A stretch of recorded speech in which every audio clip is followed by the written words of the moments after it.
Ustadzah muda asal Surabaya yang belakangan ini viral di TikTok. Ning Umi Laila mendadak dirujak warganet TikTok lantaran disebut menyindir Rhoma Irama dalam dakwahnya. Hal itu disampaikan oleh pemilik akun @papita dalam beberapa unggahan teranyarnya. Sebelumnya, dalam suatu kesempatan dakwahnya, Ning Umi Laila mencontohkan adanya seorang dai yang menggemborkan larangan narkoba, akan tetapi anaknya terjerat kasus narkoba. Ia kemudian menyebut sosok tersebut adalah Rhoma Irama. Ada orang yang gembor-gembor, jangan narkoba, jangan pakai sabu-sabu, tapi ternyata anaknya juga terkena kasus narkoba. Siapa? Bu? Tidak tahu? Rhoma Irama? Tutur Ning Umi Laila. Ning Umi Laila dikenal sebagai pendakwah muda asal Kenjeran Surabaya yang memiliki suara merdu dan senang melantunkan salawat atau kasidah Islam melalui akun sosial medianya. Ia merupakan seorang lulusan KPU IN Sunan Ampel, Surabaya. Dalam berbagai dakwahnya, ia memiliki ciri khas yang disesuaikan dengan sasaran dakwahnya, yakni generasi milenial. Pemilik nama lengkap Umi Lailatul Rahmah Hadi ini masih berusia 22 tahun dan dilahirkan dari pasangan Edi Rahmatullah dan Sulastri. Saat ini, Ning Umi Laila lebih tersohor karena mengisi program dakwah di salah satu stasiun televisi selama bulan Ramadan. Dalam dakwahnya, Ning Umi Laila menyinggung narkoba dan mencontohkan ke Haji Rhoma Irama sehingga menimbulkan pro dan kontra para netizen. Ada orang engkang gembor-gembor ojo narkoba. Assalamualaikum warahmatullahi wabarakatuh. Jadi terkait tentang Pak Haji Rhoma Irama dan Umi Laila ini, konon katanya Umi Laila ini menghina Pak Haji Rhoma Irama. Sampai-sampai anaknya Pak Haji Rhoma Irama itu membuat status, entah IG, entah status apa ya, bahwa dia merasa tersinggung ketika papa dan adiknya merasa dihina oleh Umi Laila. Nah, ketika saya searching, krocek-krocek, dakwahnya Umi Laila seperti apa sih? Kebetulan saya adalah orang yang juga menggemari Umi Laila. Cantik, luar biasa, muda, dan membawakan dakwah Islam luar biasa ya. Dan juga saya adalah orang yang sangat mencintai Pak Haji Rhoma Irama.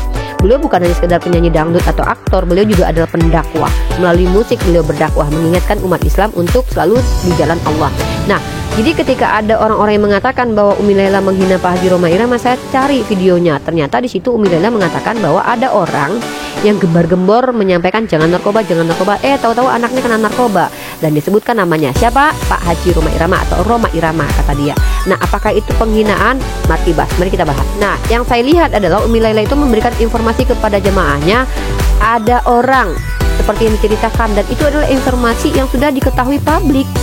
Dan saya tidak mendengarkan lagi ada tambahan kata, contoh kayak oh dia gagal, oh apaan sih dia, atau gimana sih dia. Tidak ada tendensiusnya Umi Laila kepada Pak Haji Rhoma Irama. Jadi saya boleh katakan ini tidak termasuk penghinaan sih.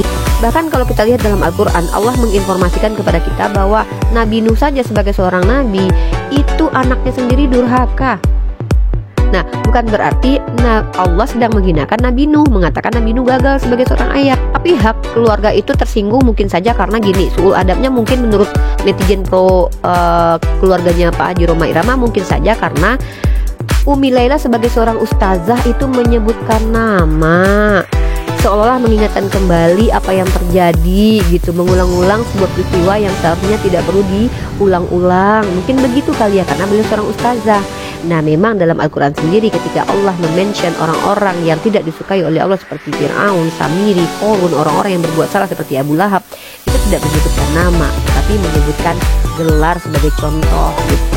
Mungkin gitu kali yang dianggap suul adab dari Umi Laila, walaupun saya sendiri tidak mengatakan itu suul adab. Justru yang saya lihat Umi Laila ini sangat ngefans berat sama Pak Haji Rhoma Irama. Bahkan beliau sering sekali menyanyikan lagu yang dibuat oleh Pak Haji Rhoma Irama. Yang saya lihat tuh ibarat kata seorang yang sangat ngefans, dan kebetulan dia adalah ustazah, memberikan contoh dari orang yang dia sangat hormati dan fans kan tuh. Itu siapa? Pak Haji Rhoma Irama. Karena kita kalau suka sama seseorang aktor aktris, kita sebut-sebut tuh namanya kayak Sarukan itu gini loh. Lah tiba-tiba kita dikatakan menista gitu. Jadi udahlah, jangan berlarut-larut pro Pak Haji dan pro Umi Laila, bersatu aja udah. Sebenarnya bukan masalah pro dan kontra terhadap Ning Laila yang menyenggol-nyenggol Rhoma Irama tentang lagu Mira Santika ya.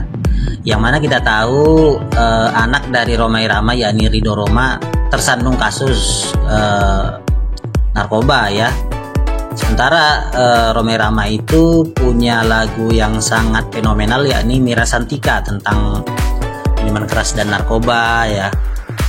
Nah, bagi saya sih nggak masalah sih seorang Ning Laila ini menyenggol-nyenggol ya, atau menyentil-nyentil seorang Rhoma Irama ya. Cuman dalam posisi konteksnya ini menurut saya kurang elok. Kenapa? Karena itu dalam ceramah keagamaan. Kalau ceramah keagamaan takutnya ini kan masuk ke gibah ya.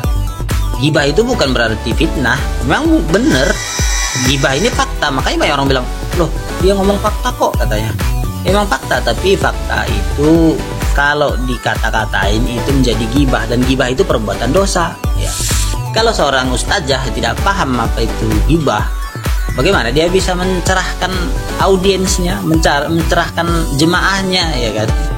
Nah, itu yang perlu diperhatikan ya. Saya sih fleksibel ya. Menurut saya kalau diubah saja konteks ini, oh ini dalam acara bincang-bincang gosip kok, oh ini acara rumpi kok, oh ini acara ngumpul-ngumpul mata tetangga kok, ya monggo silahkan, gak masalah ya. Cuman ini dibalut dengan ceramah keagamaan, tetapi ia mengata-ngatai seseorang atau satu tokoh, ini yang nggak dibenarkan. Assalamualaikum warahmatullahi wabarakatuh. Hapunten. Kadang al-istighal bi uyubil khalqi, urang mah sok sibuk mikirkeun kagorengan batur, dugikeun ka poho kana kagorengan sorangan. Teu aya jaminan urang disebut cek batur ajengan, cek batur kiai, tapi budak urang bisa soleh jadi solehah. Mari menjadi indung jeung bapak mah lisanul hal afdhalu min lisanil maqal. Contoh langkung utami tinimbang cariosan, eta jang kanu jadi anak oge jang nu sanes sadaya. Tapi itu tuh bisa jadi patokan, da urang mah ngan saukur merenan midamel naon anu parantos diparentahkeun ku Allah Subhanahu wa taala ka urang sadayana. Contoh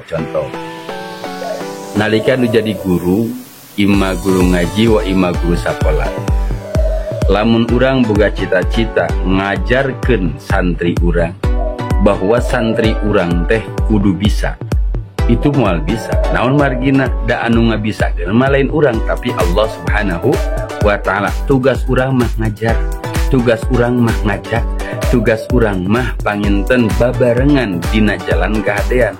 Da anu pang sampurna na jalmi mah iwati sayyiduna wa maulana Muhammad sallallahu alaihi wasallam.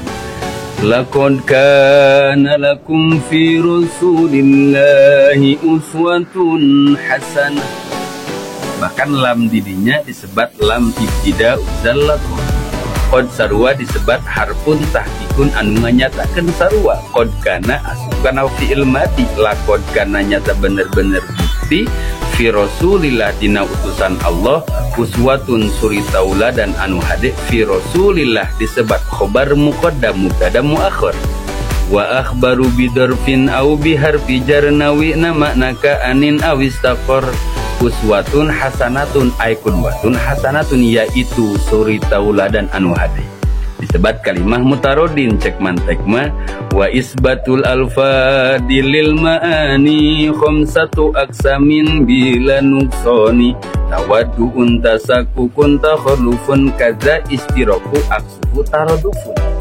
Jadi anu memang bener-bener mere contoh sabener-bener nama iwati sayyiduna wa maulana Muhammad sallallahu alaihi wasallam. Tapi jang urang ing saha jalmi anu miwarang hade ka urang turut sok sanajan bijilna tina bujur hayam, ari anu bijilna nogma cokot.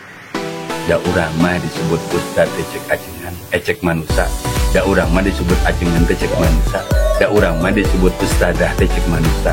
Can karuhan di hadapan Allah Subhanahu wa taala. Tapi kukituna urang tong bosen, kukituna urang tong putus harapan untuk selalu didamel perkara-perkara anu hade, ngawartosan perkara-perkara anu hade, anu sakin tenak teu fatojanya jeung Allah. Mudah-mudahan mun urang hirup menghina tong ngahinakeun batur, mun urang hirup mung sangsara tong nyangsarakeun batur, mun urang hirup mung riweuh tong ngariweuhkeun batur. Wallahul muwaffiq ila aqwamit thoriq. Wassalamualaikum warahmatullahi wabarakatuh.